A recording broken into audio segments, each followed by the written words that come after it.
mas existem patamares mínimos de convivência social abaixo dos quais a democracia fica comprometida. Em situações democráticas, fome é uma coisa que não se admite. As pessoas morrerem na frente do hospital porque não têm acesso à saúde é alguma coisa que não se admite.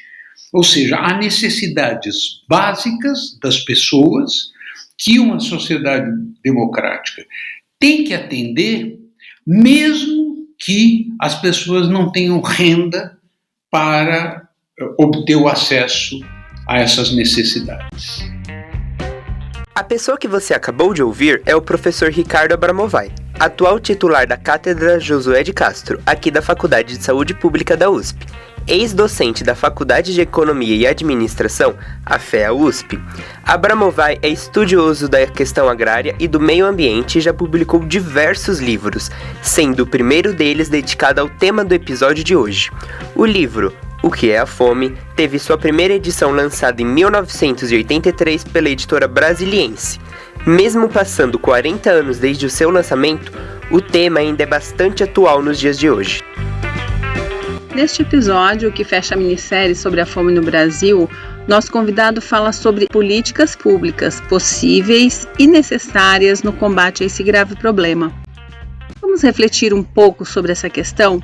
Como será que governos e sociedade podem atuar para tirar efetivamente o Brasil do mapa da fome?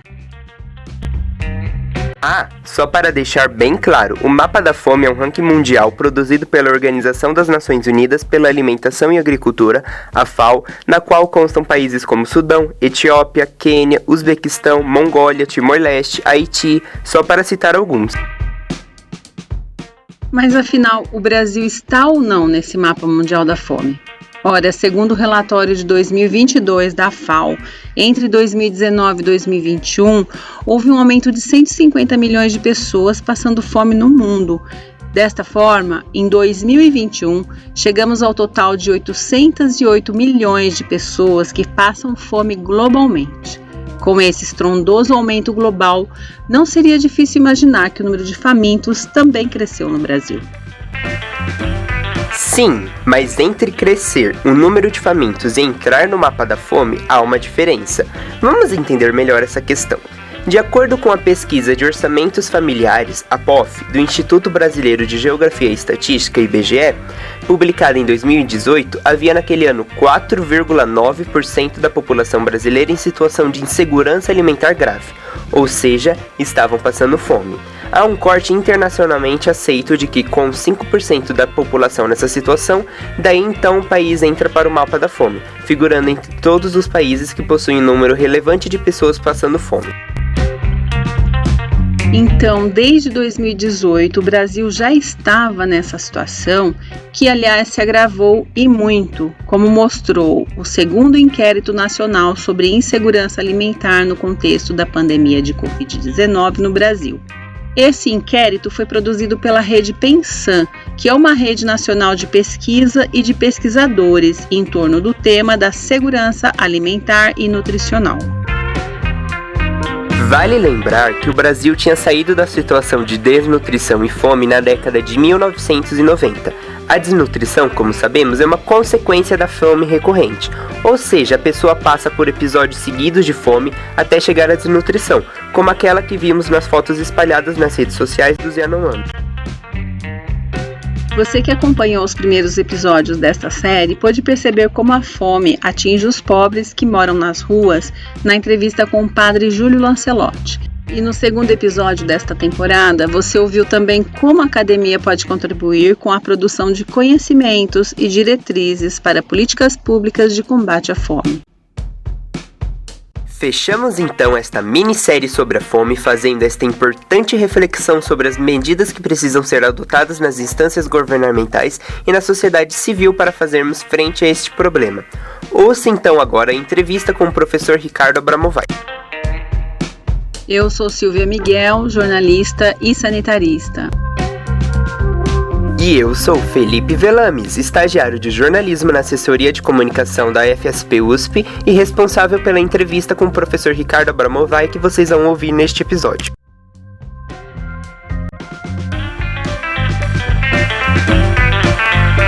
Saúde é Pública, o podcast da FSP USP.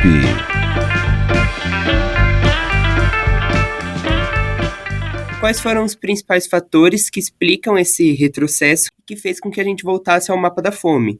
Quais decisões políticas e econômicas possibilitaram que mais de 33 milhões de brasileiros passem fome atualmente? E que outros fatores podem ter contribuído para essa situação? São muito raras as situações em que a fome decorre da falta de alimento. A fome decorre da falta de alimento em situações de guerra civil, em situações de ataque por um outro país, em situações muito excepcionais ou em países que não têm um mínimo de infraestrutura para fazer os alimentos chegarem a populações que, quando atingidas por algum episódio excepcional, aí ficam completamente desassistidas. Evidentemente, esse não é o caso da América Latina e não é o caso do Brasil. O Brasil, em 2022, bateu 3 recordes. O recorde de desmatamento, o recorde de exportações agropecuárias e o recorde de fome. Ou seja, não é por falta de alimento que nós temos fome. Então, por que nós temos fome? Nós temos fome no Brasil, e essa fome aumentou, porque houve, por parte do governo de extrema-direita brasileiro, o desmantelamento completo das estruturas, dos dispositivos, dos mecanismos institucionais e dos canais que permitiam que os alimentos chegassem a populações que dele necessitam, populações que, por uma razão ou outra, não tinham renda para adquiri-los no mercado, certo? Antes, quando o Brasil saiu do mapa da fome, isso se deveu a um conjunto de políticas que, por um lado, procuravam aumentar a renda das populações mais pobres. Que políticas eram essas? Política de salário mínimo, política de transferência direta de renda para famílias pobres, Bolsa Família, e políticas de integração entre situações de comunidades locais e agricultores familiares em vários pontos do Brasil, onde a distribuição de alimentos por parte de instâncias do poder público, prefeituras, por exemplo, escolas, tudo isso, se fazia de forma integrada com a agricultura familiar. O governo de extrema-direita tinha uma ideologia primitiva, com princípios muito atrasados e muito teóricos e fora da realidade, segundo os quais, se você der liberdade para as pessoas vão tomar as iniciativas econômicas necessárias a satisfazer as suas necessidades. E, portanto, o Estado não precisa estar presente.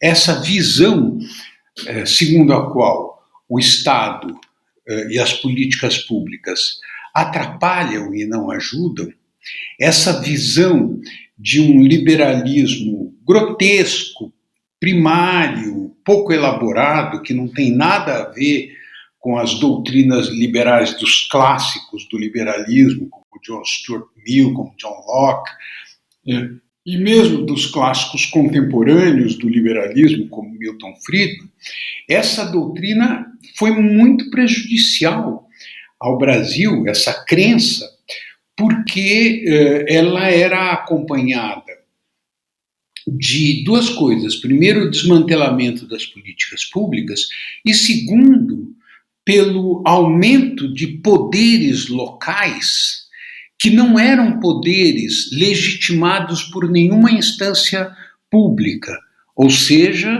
poderes muitas vezes violentos, as milícias no Rio de Janeiro, as milícias que se formaram na Amazônia, mas não só poderes de igrejas pentecostais reacionárias, porque nem todas as igrejas pentecostais são reacionárias, há muitas igrejas pentecostais e pastores progressistas, mas essas igrejas reacionárias, muitas vezes, junto com milícias, tomaram conta de territórios exatamente em virtude e, de certa forma, patrocinados pela ideia de que o Estado atrapalha a satisfação das necessidades das pessoas. Então, por que o Brasil voltou ao mapa da fome? Não é por falta de comida, é porque as políticas públicas que garantiram que mesmo aqueles brasileiros que estavam desempregados, que não tinham acesso aos alimentos por meio dos mercados, tiveram acesso aos alimentos por meios institucionais. É importante a gente fazer essa observação, porque muita gente poderá dizer, mas isso não é justo, pô, eu trabalhei para comprar minha comida, por que o cara que não trabalhou vai ter direito à comida? Tá certo? Uma sociedade democrática moderna não tem por base oferecer os mesmos benefícios a quem trabalha e a quem não trabalha, obviamente. Quem trabalha, quem tem uma renda maior, vai ter mais benefícios do que quem não trabalha. Mas existem patamares mínimos de convivência social abaixo dos quais a democracia fica comprometida. Em situações democráticas, fome é uma coisa que não se admite. As pessoas morrerem na frente do hospital porque não têm acesso à saúde é alguma coisa que não se admite. Ou seja, há necessidades básicas das pessoas que uma sociedade democrática tem que atender, mesmo que as pessoas não tenham renda para obter o acesso a essas necessidades. A alimentação escolar ela foi completamente desprezada durante o governo de extrema-direita que nós tivemos nos últimos 4 anos. Há levantamentos mostrando que algumas escolas tinham um montante de 30 centavos por criança para prover a alimentação das crianças. A consequência é seríssima, porque como, de maneira geral, as famílias, o desemprego havia aumentado e o acesso à renda dessas famílias tinha caído, muitas vezes essas crianças só tinham a possibilidade de se alimentar na escola. Com a pandemia, elas deixaram de ir à escola e, em vez desses administradores, que eram péssimos administradores, uma característica do governo de extrema-direita, é que ele não teve sequer o cuidado de pegar pessoas com competência administrativa, mesmo que partilhando a ideologia do governo, mas que tivessem um mínimo de competência administrativa para organizar aquilo do qual essas pessoas estavam incumbidas. Então, o resultado é que não havia política. Você vê, você entra numa pandemia, milhões de crianças tinham alimentação escolar e muitas vezes essa alimentação escolar era a única refeição que a criança fazia. Pois bem, essas crianças deixam de ir à escola. O que você faz? Nada, não faz nada. O mais grave na fome brasileira é a fome das crianças, porque e das crianças pequenas, que muitas vezes estão em processo de formação neurológica, e isso vai trazer prejuízos. Os estudos sobre isso são muito eloquentes, traz prejuízos muito fortes para a capacidade, para a iniciativa, para a capacidade criativa das pessoas que tiveram prejuízo de formação cerebral em função de carências alimentares. Então, a situação nas escolas ficou uma tragédia. E todo o programa de aquisição de alimentos da agricultura familiar também foi praticamente interrompido em função desse desmantelamento das políticas públicas e da ideia de que o importante é produzir aquilo que o mercado pede, e obviamente o que o mercado nesse momento estava pedindo, os mercados, era sobretudo produção para exportação. Então, os preços alimentares no Brasil estavam altíssimos, mas fora do Brasil também estavam altos. Então, os agricultores que eram capazes de entrar em mercados de exportação tiveram ganhos de renda muito altos, mesmo que seus insumos também tenham sido encarecidos em função, sobretudo, da guerra da Ucrânia. Então foram essas duas coisas que aconteceram. O desmantelamento das políticas voltadas à aquisição de alimentos vindos da agricultura familiar e o abandono completo da escola e da alimentação.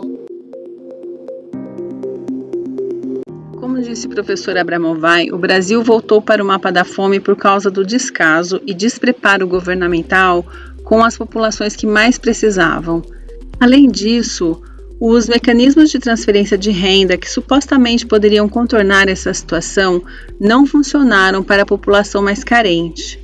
Mas, afinal, a pandemia de Covid-19 e a guerra na Ucrânia, será que esses foram elementos decisivos para o aumento da fome no Brasil? Não. A guerra da Ucrânia, ela interferiu nos mercados internacionais de alimentos, porque a Ucrânia e a Rússia também são grandes exportadores de alguns gêneros muito importantes no mercado mundial, como girassol, óleo de girassol, trigo e alguns outros elementos. Isso fez com que os preços internacionais aumentassem, é verdade. E isso, claro, acaba tendo repercussão nos mercados de cada país. Mas, dada a importância, o poder e o tamanho das safras brasileiras, mesmo durante esse período, é absurdo a gente atribuir a fome a esse episódio. O Brasil teria condições, por exemplo, por meio de compras governamentais e distribuição de alimentos à população carente, ou por meio de transferência de rendas à população carente para que essas populações pudessem adquirir seus alimentos, o Brasil teria condições de fazê-lo. Quanto à pandemia, é claro que ela interferiu nos mercados de trabalho, ela reduziu a renda da população, e isso tem interferência sobre todas as dimensões da vida e do nível de vida. Mas, mais uma vez, isso não colocou o Brasil numa situação de penúria que justificasse que uma parte tão grande da população estivesse passando por uma situação de fome.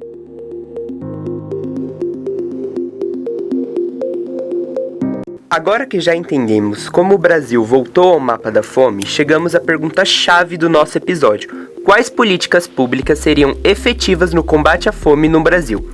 Antes de ouvir a explicação do professor, vale aqui uma observação. A nossa entrevista foi realizada antes de algumas medidas governamentais serem implementadas, e o professor adiantou algumas delas nessa entrevista. Por exemplo, a reimplantação do Conselho de Segurança Alimentar, além do recadastramento das famílias beneficiárias do Bolsa Família, uma medida essencial para garantir que o benefício chegue a quem precise de fato. Primeiro, que é muito importante, é a reconstituição do cadastro das pessoas que têm necessidades. Uma das medidas que o governo de extrema-direita tomou foi, demagogicamente, oferecer uma transferência de renda por domicílio. O resultado foi que muitas famílias passaram a se dividir para ter mais de um domicílio e, portanto, dobrar a sua renda. Então, a quantidade de domicílios ocupados por uma família só explodiu no Brasil em menos de um ano, que, do ponto de vista demográfico, sociológico, é completamente impossível. Aconteceu como resposta a uma política absurda do governo. Então, o cadastro vai ter que ser feito não só para detectar quem está com fome, mas também para permitir algo que era a marca do sucesso do Bolsa Família, desde que foi criado. E isso é importante dizer, isso se origina no governo do senador Cristóvão Buarque, no Distrito Federal, quando ele vinculava a transferência de renda a algumas atitudes que o cidadão precisaria ter, como as crianças estarem matriculadas na escola, as crianças estarem com a vacinação em dia, ou seja, você usa a transferência de renda como um meio para garantir que as famílias, e sobretudo as crianças, tenham acesso a serviços que são básicos para o seu crescimento, como as vacinas, a educação, etc. Essa assistência ao bem-estar da família é básica. Isso vai ser reconstituído.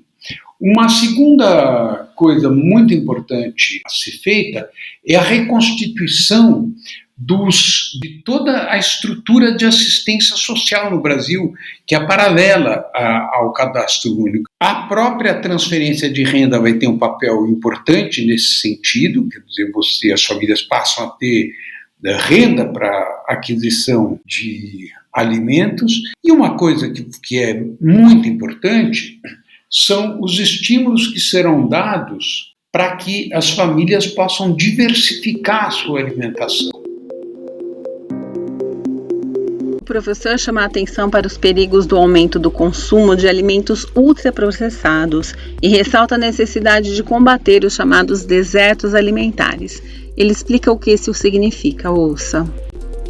Um dos fenômenos que ocorreu durante essa explosão de fome no Brasil é que os alimentos de menor qualidade, os alimentos ultraprocessados, os alimentos que não contêm os nutrientes necessários à saúde humana, enfim, esses alimentos tiveram um aumento de preço muito menor do que os alimentos frescos mais necessários à saúde humana, como as verduras, as frutas, etc.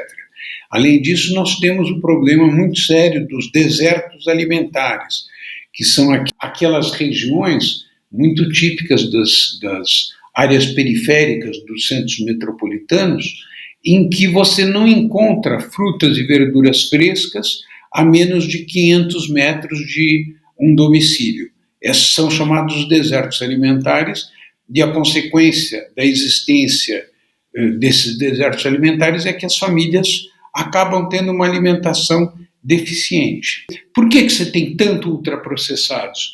Porque é uma forma barata de oferecer calorias e mesmo proteínas, mas que se distancia cada vez mais daquilo que a gente pode chamar de comida. É um produto da indústria, pode ser barateado por métodos industriais, mas onde se renuncia à característica-chave da comida, que é a diversidade, que é a composição entre... Não estou falando da composição nutricional, mas da variedade de alimentos que entram na dieta. Isso tem uma repercussão muito séria. Hoje, 60% de tudo que os norte-americanos comem corresponde a alimentos ultraprocessados. E esses alimentos ultraprocessados, eles é que estão na origem da pandemia de obesidade existente nos Estados Unidos, que atinge 40% da população. Quer dizer, são 120 milhões de pessoas que têm... obeso não é levemente acima do peso, tá certo? O obeso é uma coisa mórbida, é uma coisa que traz doença, que as pessoas oneram o sistema de saúde, que a qualidade de vida dessas pessoas está seriamente comprometida, que a sua capacidade, que a sua mobilidade está comprometida. E os estudos mais recentes mostram que o consumo de ultraprocessados em crianças também traz prejuízos imensos. Isso é uma das coisas mais difíceis a serem enfrentadas, porque a indústria alimentar, ela até pode te oferecer um produto ultraprocessado com açúcar orgânico, por exemplo. Entende? Você até pode dar uma reformada no produto ultraprocessado para que ele seja um pouco menos ruim. Mas não é disso que se trata. O nosso desafio agora não é melhorar a qualidade dos produtos ultraprocessados. O nosso desafio agora é reduzir ao mínimo o consumo de produtos ultraprocessados para que as pessoas comam comida e, de preferência, comida que elas próprias preparem em casa, à la Rita Lobo, ou seja, combatendo o mito de que cozinhar em casa é algo incompatível com a vida moderna. Não, cozinhar em casa é muito mais barato, e muito mais fácil, muito mais rápido do que habitualmente se supõe, leva a um aproveitamento muito melhor da alimentação, né? O que tem na geladeira, e a tendência da indústria agroalimentar é exatamente o contrário, é cultivar o mito de que, como ninguém tem tempo para cozinhar, a comida tem que ser cada vez mais pronta, mais preparada, etc. E nessa comida pronta e preparada, os ingredientes químicos são cada vez mais importantes. O professor comenta ainda algumas políticas e programas que estão sendo reestruturados no atual governo. Está sendo montado no governo federal toda uma estrutura para rapidamente reconstruir esse aparato de combate à fome que passa por fortalecimento da produção local de alimentos frescos, mas que passa, sobretudo, por uma estrutura de assistência social, de conhecimento das famílias, de integração entre essas famílias e as escolas, de integração da assistência social e da alimentação infantil com as escolas, para que as escolas possam preencher seu papel.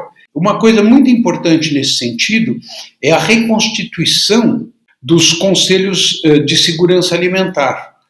Por quê? Porque os conselhos de segurança alimentar funcionam como antenas que transmitem aos diferentes poderes municipais, estaduais e federais os sinais de problemas que estão existindo nos diferentes locais. Esses conselhos foram, mais uma vez, desmantelados, foram destruídos durante o governo de extrema-direita, e agora eles vão ser reconstituídos. Abramovay chama atenção também para que a história e o passado social e cultural do Brasil sejam considerados na estruturação de políticas públicas, tendo em vista, por exemplo, a inclusão racial. O fato de nós termos Silvio Almeida no Ministério de Direitos Humanos, o discurso que ele fez na investidura dele, que foi muito impressionante, mostra isso. Nós somos um país que viveu até agora o mito de que o racismo no Brasil não existe. E é impressionante a capacidade de sobrevivência desse mito. Porque nós somos um país de tradição, enfim, que tem um passado escravista que não foi superado. A melhor expressão desse passado escravista está no fato de que a característica do escravismo, sobretudo no Brasil, é que quem trabalha não tem acesso a conhecimento e quem tem acesso a conhecimento não trabalha. Quer dizer, é a música do Jorge Ben, aquela música do Jorge Ben que faz a descrição do campo de trabalho escravo com os senhores observando as mãos negras colhendo algodão branco, tá certo? Essa discussão, infelizmente, é o Brasil até hoje, certo? As populações negras são populações que ganham menos, cujas condições de trabalho são piores, cujas condições familiares são as mais precárias, onde existe a maior quantidade de famílias monoparentais femininas, o que significa que essa mulher vai ter que trabalhar de faxineira em algum lugar e as crianças vão ficar com a avó, que é uma avó idosa, etc. Enfim, então, esse círculo vicioso de pobreza, ele se reproduz e, evidentemente, isso se traduz em maior desnutrição infantil. Inclusive, o acesso dessas pessoas a políticas públicas também é comprometido, porque para você ter acesso à política pública, você precisa ter informação, você precisa ter canais, tá certo? As solidariedades locais entre as pessoas que vivem em comunidades, etc., é muito grande, muito maior do que se supõe habitualmente. Mas você tem uma população de pessoas muito, muito, muito desorganizadas e desconectadas, e aí essas pessoas são sem dúvida alguma de maioria negra, e aí é que você vai ter os casos mais graves de desnutrição infantil. O Brasil bateu recordes de produção no agronegócio e ainda assim o país passa fome. Como explicar essa contradição? Olha, a gente tem que ter uma certa precaução quando a gente fala do vínculo entre agricultura familiar e fome. É muito frequente que se diga que a agricultura familiar responde por, sei lá quanto, 60%, 70% da alimentação do Brasil. Esse dado está distorcido. Por quê? Porque a alimentação ela não é composta só por aquilo que a agricultura familiar produz. A alimentação do brasileiro ela tem açúcar, ela tem carne, tem óleo de soja, ela tem milho, ela tem feijão, ela tem um conjunto de... ela tem arroz.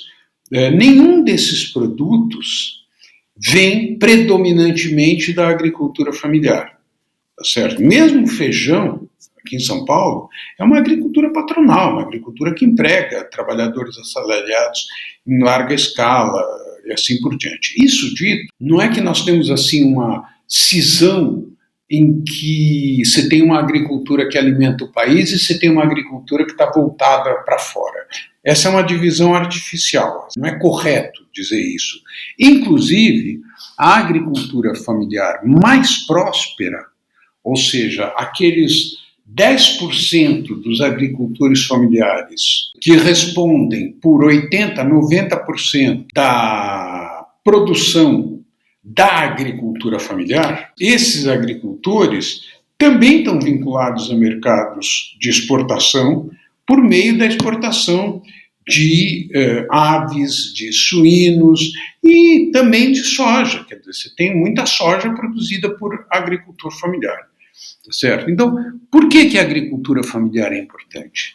A agricultura familiar é importante porque ela rompe com a característica básica da formação histórica da sociedade brasileira, que é assentada, por um lado, no latifúndio e, por outro lado, no trabalho escravo. Tá certo? Então,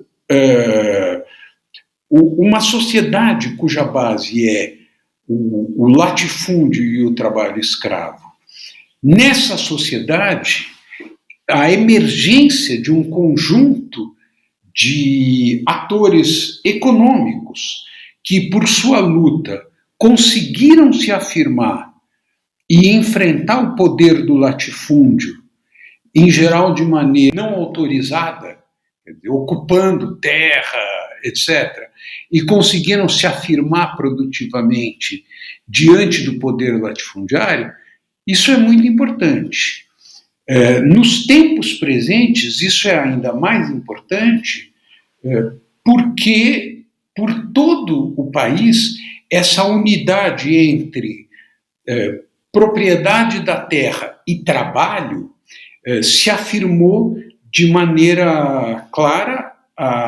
O acesso de agricultores à terra por meio de assentamentos, etc., foi importante nesse sentido. E como essa agricultura familiar, dada a sua escala relativamente pequena em termos de extensão territorial, são centenas de milhares, são milhões de agricultores familiares, eles acabam tendo potencialmente um papel muito importante no abastecimento local. É isso que as políticas públicas que ligam a agricultura familiar à alimentação procuraram fazer, quer dizer, explorar a capacidade. Você entende? Se você tem uma fazenda de, sei lá, 20 mil hectares de cana-de-açúcar, bom, pode até ser que o cara tenha boa vontade de reservar uma área que vai destinar alimentos para a escola.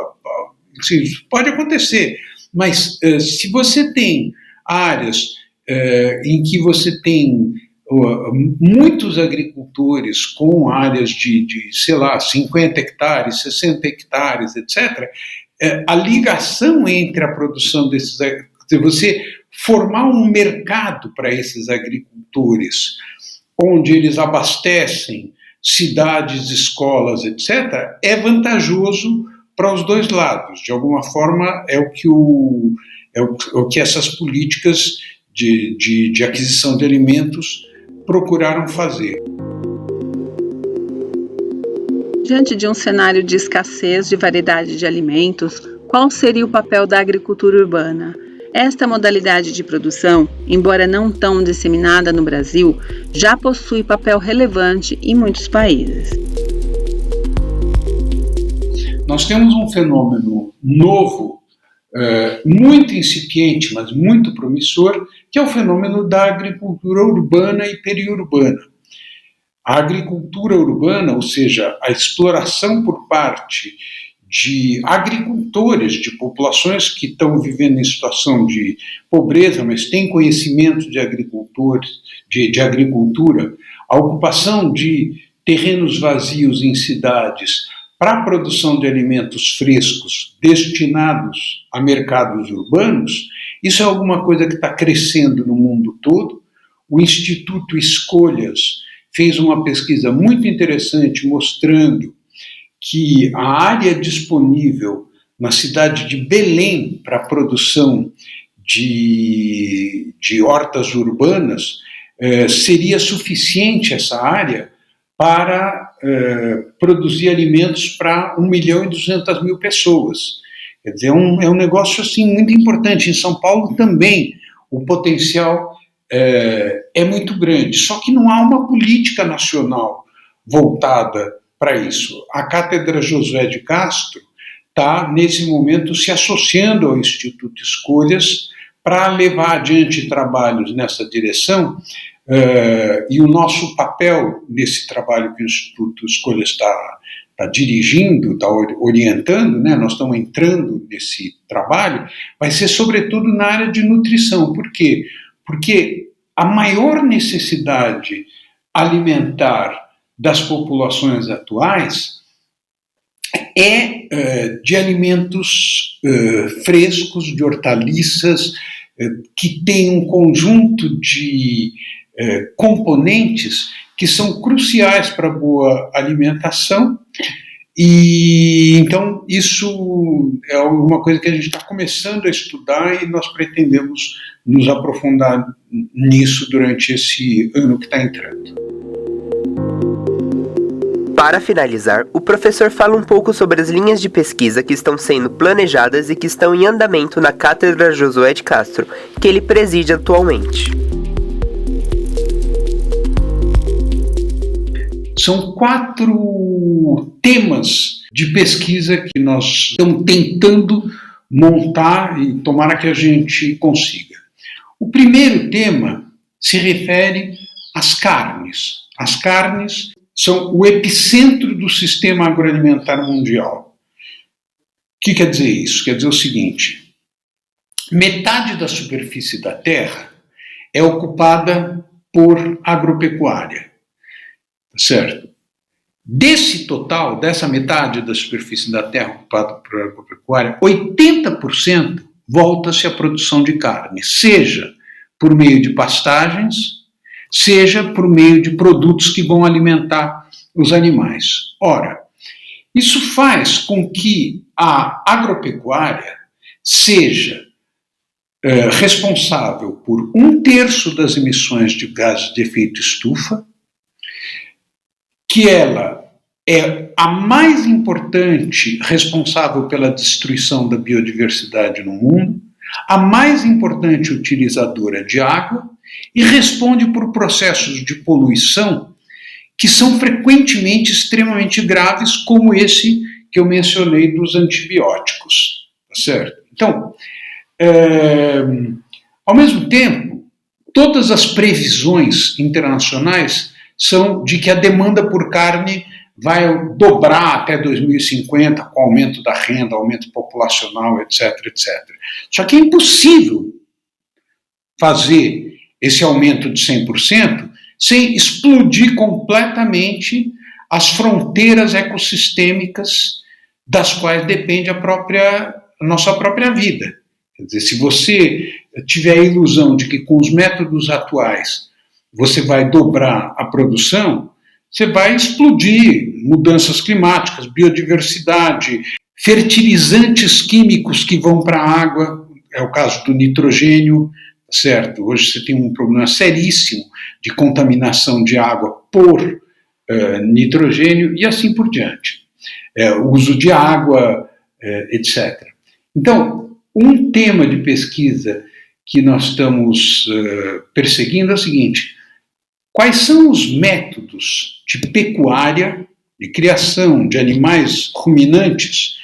A importância disso é assim: se o rebanho de animais ruminantes do mundo fosse um país, esse país seria o segundo maior emissor de gases de efeito estufa do mundo, depois da China e à frente dos Estados Unidos.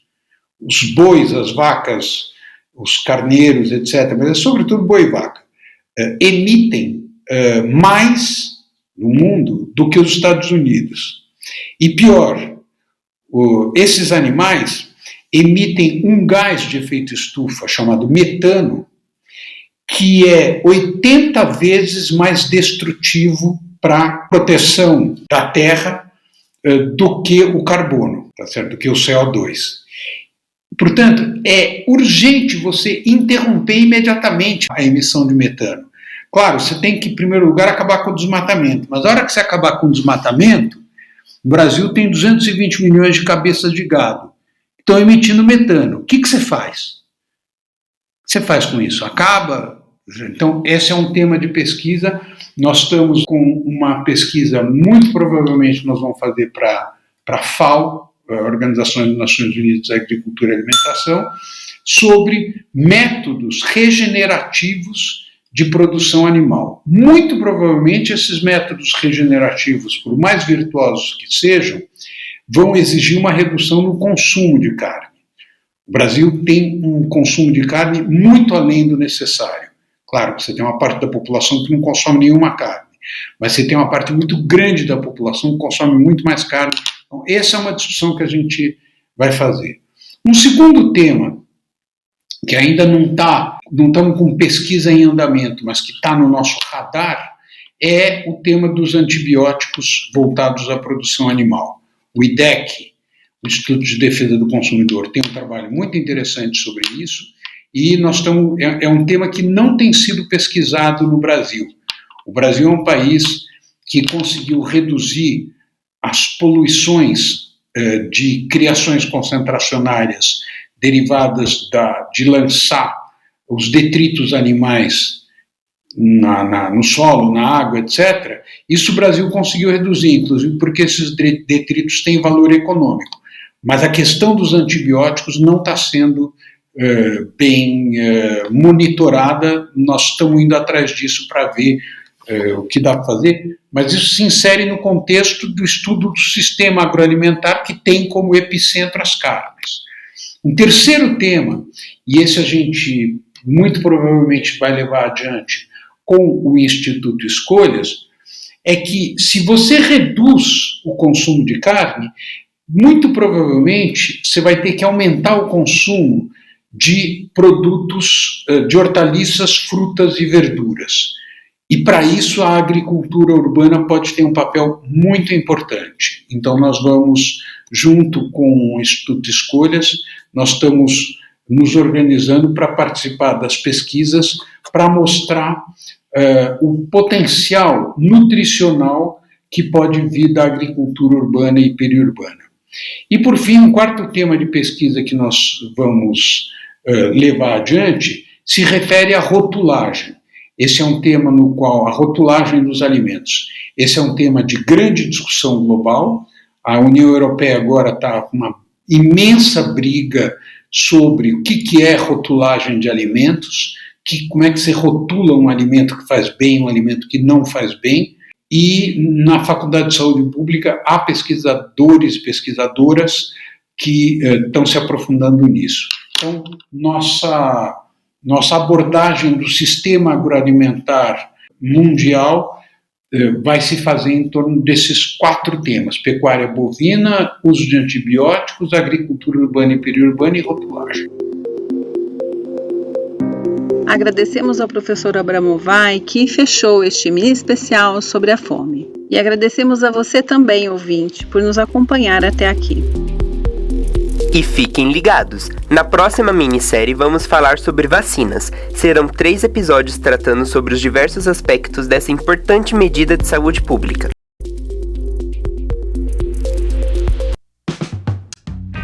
Quer saber como participar do Saúde é Pública? Envie sua pauta para o nosso e-mail imprensa.fsp@fsp.usp.br. Ative o sininho do Saúde é Pública para não perder nenhum episódio. E siga nossas redes sociais. A Faculdade de Saúde Pública está no Instagram, Facebook, LinkedIn, Twitter e YouTube. Saiba o que rola na faculdade também pelo nosso site www.fsp.usp.br. Este episódio contou com a coordenação editorial de Silvia Miguel. Roteiro, edição, artes e locução, Silvia e Felipe Velames.